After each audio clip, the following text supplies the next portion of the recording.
Dr. Andrew Leach is an internationally recognized and respected energy economist. He joins us here on the show to get into the potential cost of shutting down wind and solar projects in Alberta for more than 6 months. You have a government that is facing hundreds of billions of dollars of reclamation liability from the oil and gas sector. And the irony of turning around and saying, well, we're really concerned about what's going to happen in however many years when these solar facilities or wind facilities are left behind. What can we do? And then, of course, as Kent Fellows pointed out really well yesterday in the Globe and Mail, that these are all projects that are private landowner projects on private land. And this is the Danielle Smith government stepping in and saying, you know what, rural landowners, you don't know what to do with your land.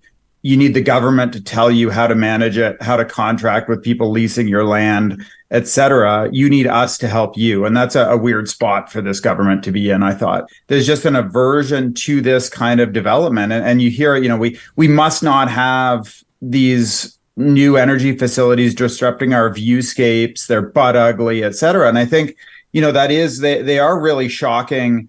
Wow, Johnny, you're on the spot with that clip, isn't he? They do change the landscape. They are anyone that's ridden or walked out in West Edmonton by the water treatment plant. They do use up a lot of land. But when you think about the Alberta landscape, we're always looking at landscape that is disrupted for industrial use, whether it's large canola fields, wheat fields, pump jacks, gas plants, et cetera. We're often looking at a disrupted landscape. And I think we are going to see it as a great picture there that Johnny's pulled up as well. But it wouldn't be common now to have all three within the same picture, a wind turbine or a solar panel, a pump jack, a canola field.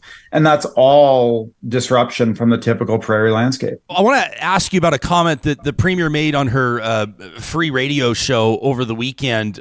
She sort of took a bit of a different angle, provided, I guess you might say, different justification for this 6-7 month moratorium.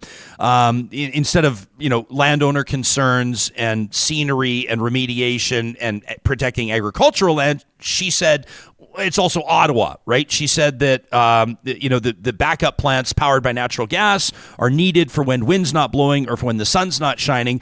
She says, but the feds don't want Alberta to add any natural gas electricity plants to the grid. Quote, so I've told them, how can I bring on additional wind and solar if I'm not able to secure the reliability of my power grid, by being able to bring on natural gas peaker plants? That's the heart of the problem. No one is proposing, said the Premier, any new natural gas plants because the federal government has created so much uncertainty in the market.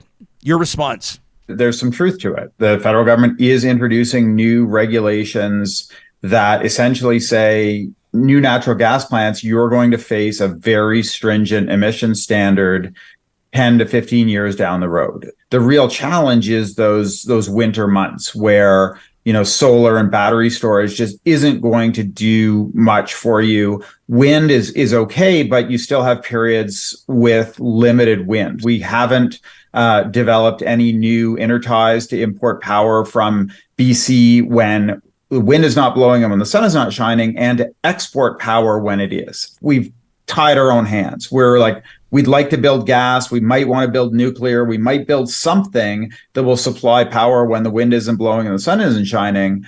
But the federal government is saying there's a limited number of things you can do now to accomplish those goals. So, she's not wrong that the federal government is tying the hands a little bit.